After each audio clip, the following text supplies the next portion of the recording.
Sono state ben 562 le segnalazioni di violenza subita dalle donne pervenute nel 2019 al centro antistalking e antiviolenza La Magnolia, includendo anche le richieste di aiuto giunte al numero di telefono nazionale 1522, mentre 174 sono state le persone prese in carico sempre nell'anno corrente. Un dato quest'anno che è leggermente in calo rispetto agli anni scorsi, però comunque risulta ancora un'emergenza quella della violenza contro le donne. Assolutamente sì, è un'emergenza. Noi stiamo lavorando tantissimo sulla prevenzione, stiamo lavorando tantissimo nelle scuole, stiamo lavorando tantissimo quindi nella consapevolezza che i ragazzi, la gioventù riesca a capire che la violenza nei confronti delle donne va eliminata assolutamente.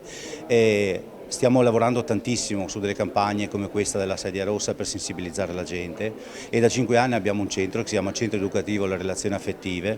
che è sempre afferente alla nostra fondazione, la Fondazione Ferrioli Bo, nel quale accedono gli uomini maltrattanti e stiamo lavorando tantissimo su questi per recuperare chi agisce violenza e questo è positivo perché stiamo vedendo che molti uomini riescono a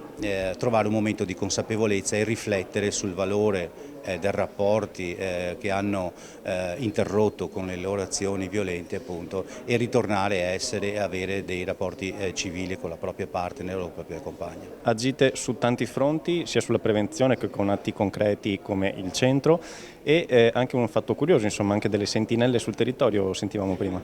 Sì, quello è stato il nostro progetto che è tuttora in essere, si chiama Sentinelle contro la violenza. Abbiamo fatto e lo stiamo facendo, ve ne dico alcuni, per l'Ordine dei Farmacisti del Veneto Orientale, l'abbiamo fatto per quanto riguarda addirittura gli artigiani come le parrucchiere e le estetiste, che stanno diventando nostre sentinelle contro la violenza. Cosa vuol dire? Che li abbiamo formati nel saper riconoscere del disagio o delle violenze nei confronti delle donne, questo riguarda in particolar modo le estetiste, che sono quelle che operano